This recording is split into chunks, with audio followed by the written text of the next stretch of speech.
Ukraine no longer trusts empty promises. On the 31st anniversary of the Budapest Memorandum, Kyiv reminded the world of Moscow's betrayal and now demands reliable security guarantees for the future. We must continue to support Ukraine. We must hold Russia accountable for its actions. When one country challenges the foundations of our collective security, all others must defend them even more actively. There are no disagreements or mistrust between Europe and the United States, especially when it comes to peace in Ukraine. European leaders support the White House's peace initiatives and do everything possible to facilitate a just end to the war. There is no mistrust. On the contrary, there is cooperation for the benefit of Ukraine, international law, and our collective security. Childbirth under bombardment.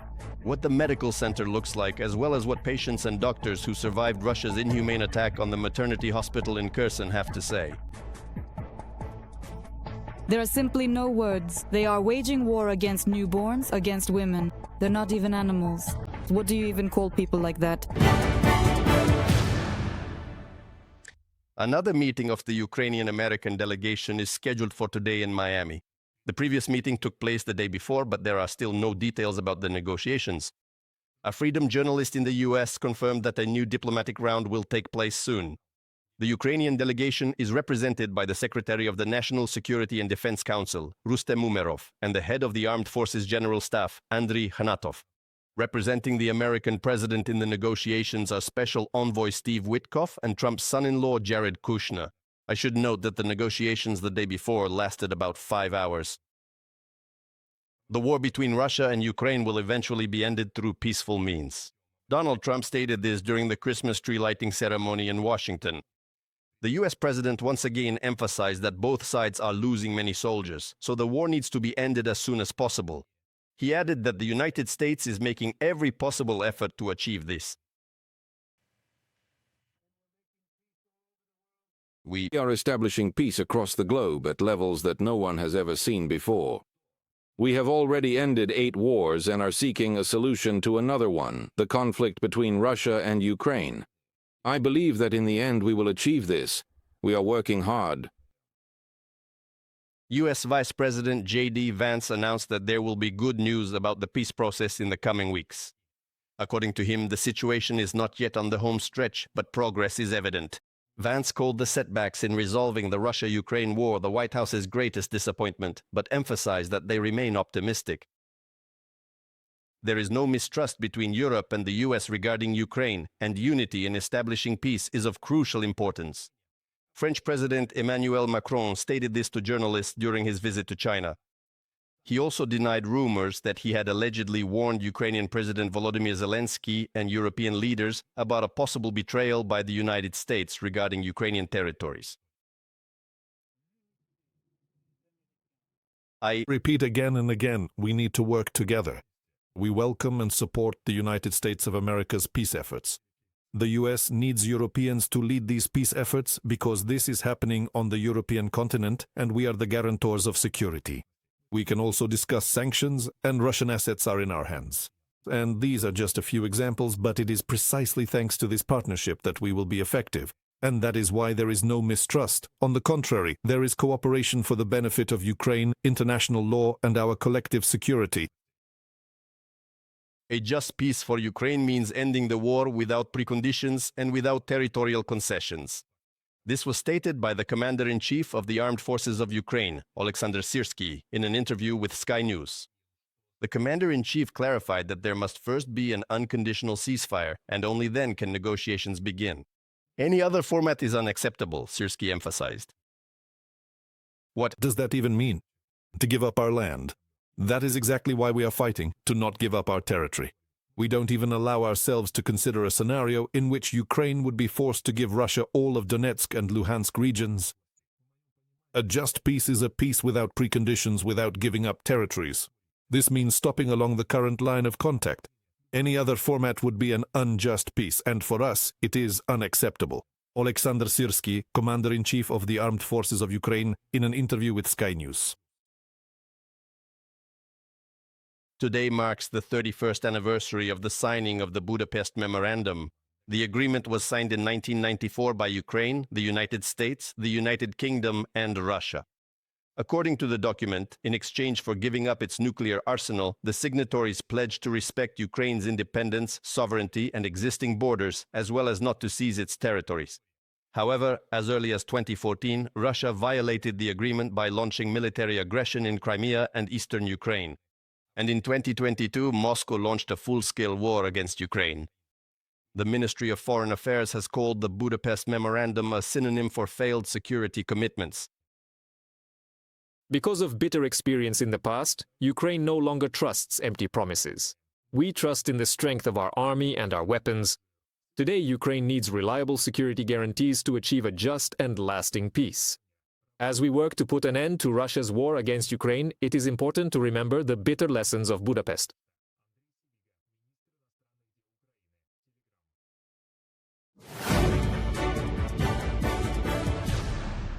And now to other news of the day.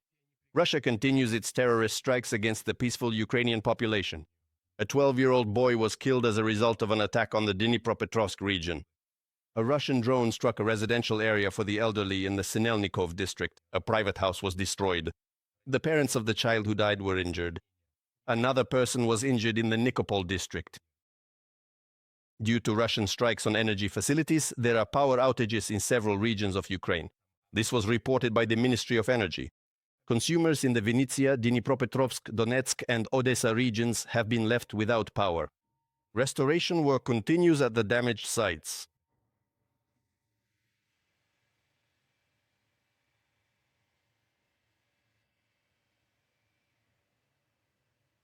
In Kherson, a medical facility was once again hit by the Russian army. The day before, the occupiers shelled a perinatal center. One of the shells struck the maternity ward building, where patients are usually admitted. Our correspondents found out what the hospital looks like now. The Russian army shelled Kherson's perinatal center during the day on December 4th. At that moment, the staff was delivering a baby in an underground shelter. This isn't the first time, but nothing like this has ever happened before. This is the first time something like this happened. No words. They're waging war against newborns, against women. They're not even animals. What do you even call people like that? The strike shattered about 100 windows and destroyed walls. The building sustained serious damage, but neither staff nor patients were harmed. A year ago, a fully equipped underground hospital was set up here, with delivery rooms, operating theaters, intensive care, and family wards. It was right here that a birth was taking place yesterday during the artillery shelling. Thank God everything went well, that no one was hurt, because it happened in the shelter. We always deliver babies in this shelter, and from the moment pregnant women and patients are admitted to the facility, they stay here until they are discharged and go home. Yesterday, 5 pregnant women stayed here, along with 4 patients in gynecology and 1 woman after giving birth. A total of 10 people and 1 child. We evacuated everyone. Despite the shelling and destruction during the attack, a healthy baby girl named Miroslava was born. Girl A3-670. That was yesterday at 2:30 p.m. when the shelling started. Before the full-scale invasion, there were 10 times more patients here. About 1,500 children were born here each year. Now, in Kherson, about 15 babies are born each month. But the main task for the doctors remains the same, to keep working no matter what the circumstances. We all work under stressful conditions. It's not even stress for ourselves, but the stress comes from providing care, and above all, it's about the life of the patient and her child. That's the most important thing. That's why the underground maternity ward was created, and as of yesterday, it fully served its purpose. Now medical workers, rescuers, and utility services are dealing with the aftermath of the Russian strike. The greatest nation is us, Ukrainians. Everyone knows that by now. Since early morning, we've been working to eliminate the consequences of the shelling. As you can see, the walls are destroyed, the windows are blown out. We'll keep working until everything is done. Unfortunately, this isn't the first time we've faced something like this in this building. We'll keep working, helping our people.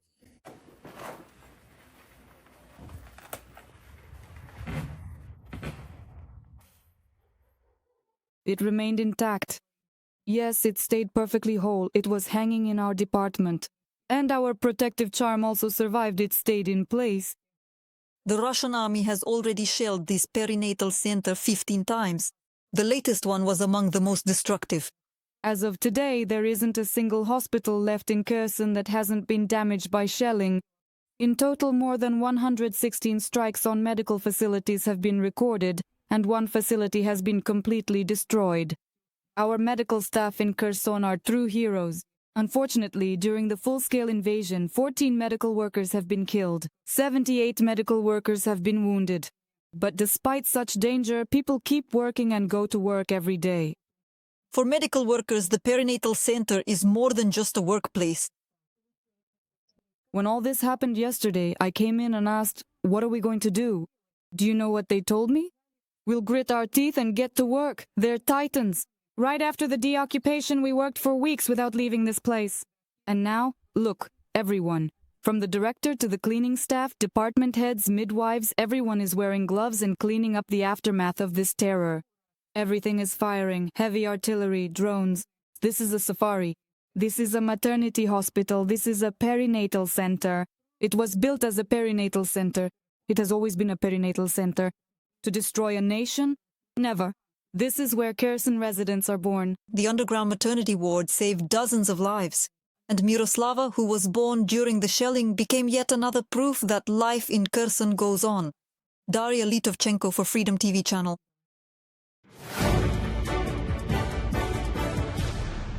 Ukrainian intelligence operatives destroyed 8 targets of the Russian Federation Army during an operation in occupied Crimea. According to the main intelligence directorate, drones from the special unit Primary struck a Su-24 bomber, an antenna in a radio-transparent dome, 2 podlit radar stations, a Kasta radar, an Orion reconnaissance drone, as well as a freight train and a truck. All this equipment and hardware belonging to the Russian forces was destroyed over the past 2 weeks. On the night leading into Friday, Ukrainian forces struck the Syzran oil refinery and a seaport in Russia's Krasnodar region. This information has already been confirmed by the General Staff of the Armed Forces of Ukraine. In addition, the High Command clarified the results of the recent strike on the Saratov oil refinery. There, a primary oil processing unit was damaged. As of early December, the plant had completely halted primary crude oil processing and is operating at less than 50% of its designed capacity. The Temryuk seaport in Russia's Krasnodar region handles shipments of liquefied natural gas as well as bulk chemical and loose cargo, and is involved in supplying the Russian occupation army. A strike on the facility was recorded, followed by a fire. The extent of the damage is being clarified.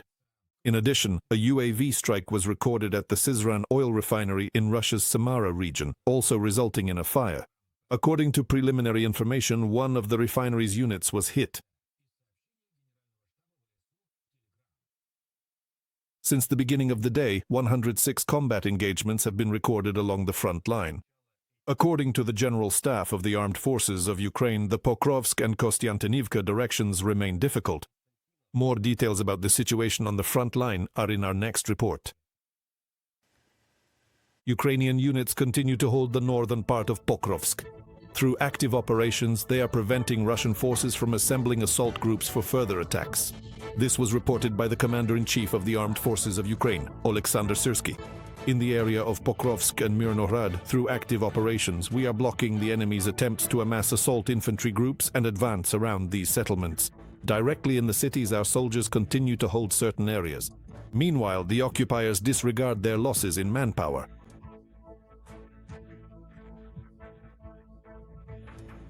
Thus, as military experts note, as a result of the counter-offensive actions of the Ukrainian army, the Russian objective to encircle the Pokrovsk-Mirnohrad group has failed.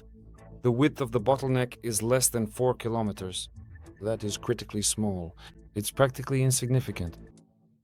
That's why it's vital to hold the northern outskirts of the city of Pokrovsk, to defend them and prevent the pincers from closing around our garrison in Mirnohrad. Moreover, in the northern sector of the conflict, the comprehensive and decisive route of the Russian Dobropilya salient is now definitively coming to its conclusion. The Russian army had previously made concerted efforts to advance aggressively in that strategic area, attempting to push forward simultaneously in 2 distinct and challenging directions, but their offensive has ultimately failed. And natural continuation of the counterattacks by the defense forces by those units that are eliminating it are strikes on the flank and rear of the 51st Army Group that is trying to encircle the city of Sever. According to the General Staff of the Armed Forces of Ukraine, on the POKROVSK sector, Ukrainian defenders repelled a third of all recorded attacks by the occupying forces on the front line. The situation also remains difficult in the Konstantinovka direction.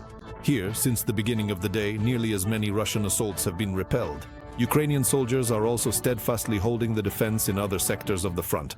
In total, the defenders have repelled more than a third of Russian attacks on the Lyman, Oleksandrivka, Sloviansk, southern Slobozhansky, and Huliaipol bridgeheads.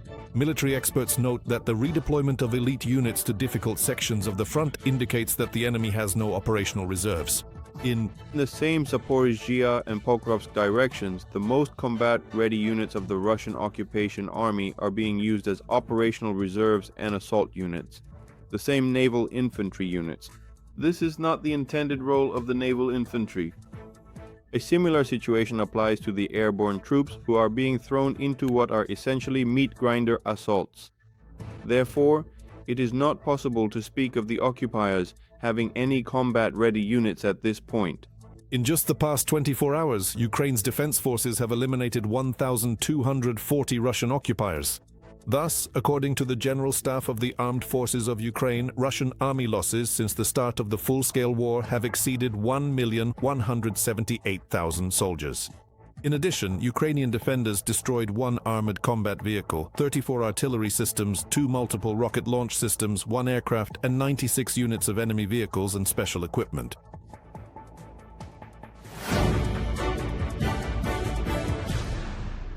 To continue supporting Ukraine and to hold Russia accountable for the war.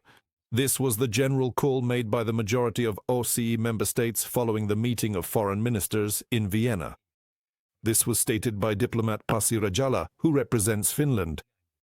Currently, that country holds the chairmanship of the organization. He emphasized that Russia's war against Ukraine was the central topic at the OSCE this year. The overwhelming majority of OSCE member states emphasized that we must continue to support Ukraine. We must hold Russia accountable for its actions. When one country challenges the foundations of our collective security, all others must defend them even more actively. Slovenia will join the Pearl program and by the end of the year will allocate about 43 million euros to strengthen Ukraine's air defense. This was announced by Defense Minister Denis Shmyhal following his meeting with his Slovenian counterpart. In addition, the heads of the defense ministries agreed to explore the possibilities of joint industrial projects within the so-called Danish model. According to the agreements, the Danish government directly funds certain Ukrainian defense enterprises. The defense ministers of Ukraine and Slovenia also discussed other promising areas of cooperation. We focused on ways to develop our cooperation. We are ready to share our experience in the use of interceptor drones, deep strike, and other types of UAVs. We also discussed the possibility of providing training weapons for the preparation of Ukrainian soldiers. Another issue is the provision of frozen Russian assets to support Ukrainian defense. Thank you for a productive meeting and consistent support.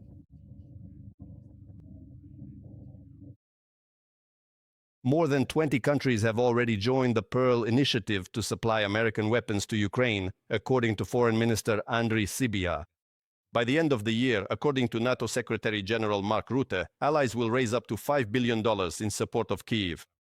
The majority of this amount will be directed toward protecting Ukrainian airspace. Nikita Skoblikov will continue on this topic.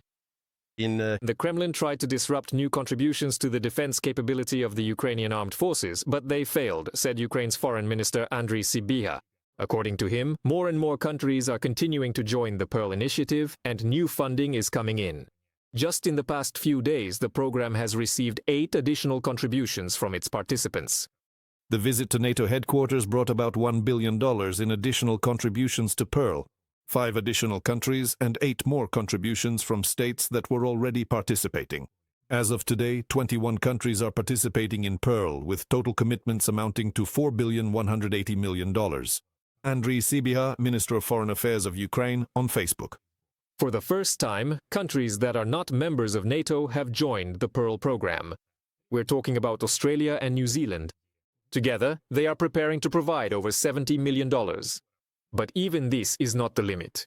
The Greek publication Kathimerini, citing sources, reports that Washington is strongly urging Athens to also join the NATO program to support the Ukrainian armed forces. American diplomats urged Foreign Minister Georgios Gerapetraitis to announce Greece's participation at the NATO meeting and suggested that Greece sign the General Framework Agreement to demonstrate its commitment, leaving the question of the contribution amount for later. Washington also advised Athens not to join the minority of NATO countries that are not making contributions. From the publication by Kathimerini, this week, the European NATO members, Germany, Poland, the Netherlands, and Norway, contributed $700 million for the purchase of American weapons for Ukraine. Canada also joined them, allocating another $150 million.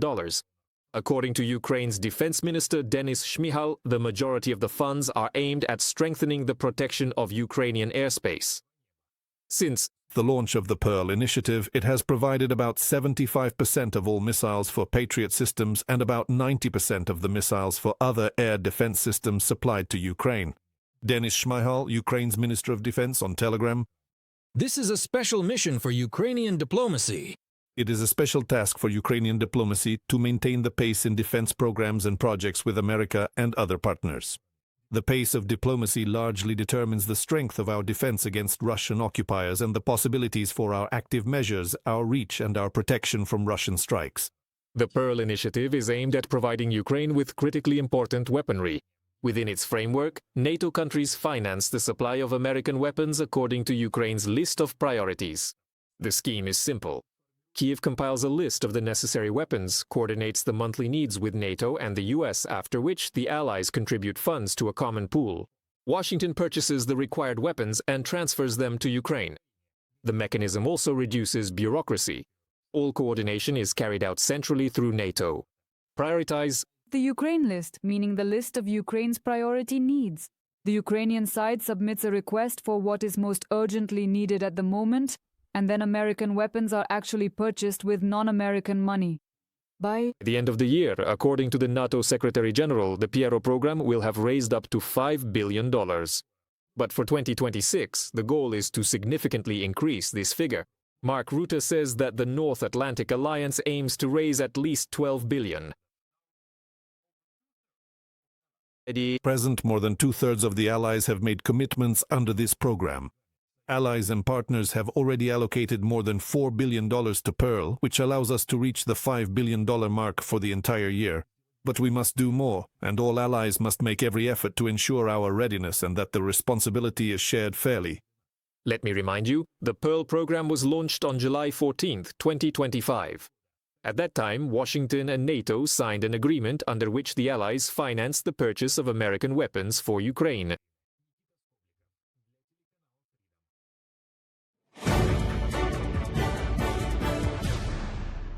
The provision of funding for Ukraine for the next 2 years was discussed in Brussels by European Commission President Ursula von der Leyen, German Chancellor Friedrich Merz, and Belgian Prime Minister Bart de Wever. The head of the German government specifically changed his schedule and postponed his visit to Norway in order to join the discussion on using frozen Russian assets for a reparations loan to Ukraine. The EU is optimistic about this. This is the new chapter that begins as we are able to discuss with all member states and, of course, with Belgium, a very concrete legal proposal. Its goal is to find resources to support Ukraine in meeting its financial needs for 2026 to 2027. And while the European Union is working out the legal details, the United Kingdom has decided to transfer more than $10 billion in frozen Russian assets to Ukraine. This was reported by The Times, citing sources. According to the publication, these funds will cover most of Ukraine's financial needs for 2 years. This money can be used either for defense if the war continues, or for the country's reconstruction if peace is achieved.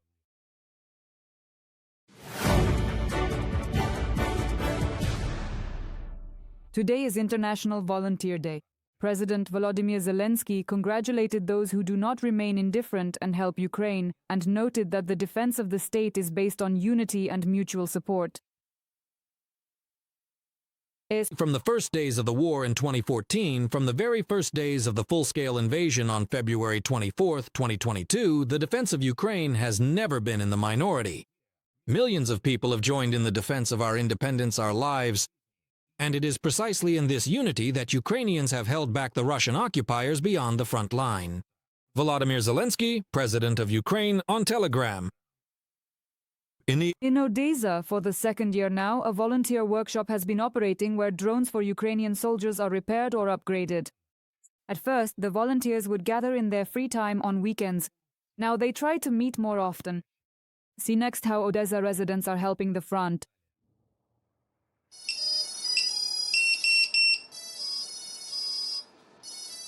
In this workshop in Odessa, volunteers repair and upgrade FPV drones. The idea to create the workshop was proposed by Odessa resident Ilya Andreev. At first they assembled drones from scratch, but then decided to focus on repairs. A lot of people come to us who don't know how to do this kind of work. Now the team is formed and everyone has learned, but at first people had the desire but no experience. Initially the volunteers would gather on weekends. That's where the project's name, Weekend Drones, comes from. But there have been so many requests from the military that now they have to meet more often. Most of the team members are people without specialized education. I don't have a technical education per se, but I worked in IT as a front-end developer. I joined because it interested me. Before this, I had never soldered, but I started to get the hang of it, and I decided to keep doing it because I can be useful. The military themselves send UAVs for repair or upgrades. On average, that's several dozen drones per month. In front of us is a half-assembled drone. Everything starts with assembling the frame first. At our volunteer center, responsibilities are divided so that some people assemble the frames while others solder the motors. Everything starts with the frame, the motors are attached to it, and our flight stack is installed. Basically, this is a semi-finished product.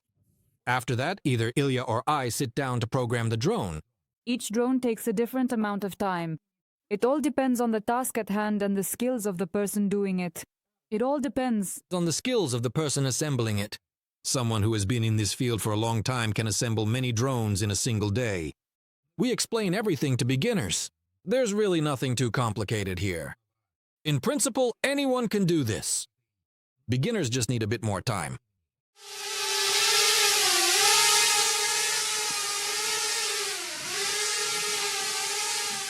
During the existence of the project, volunteers have assembled more than 200 drones, including kamikaze drones, bombers, fiber optic drones, as well as anti-aircraft drones. They have also repaired and upgraded about 1,500 FPV drones. UAVs from this workshop are successfully operating on the front lines, destroying equipment and personnel of the Russian occupiers.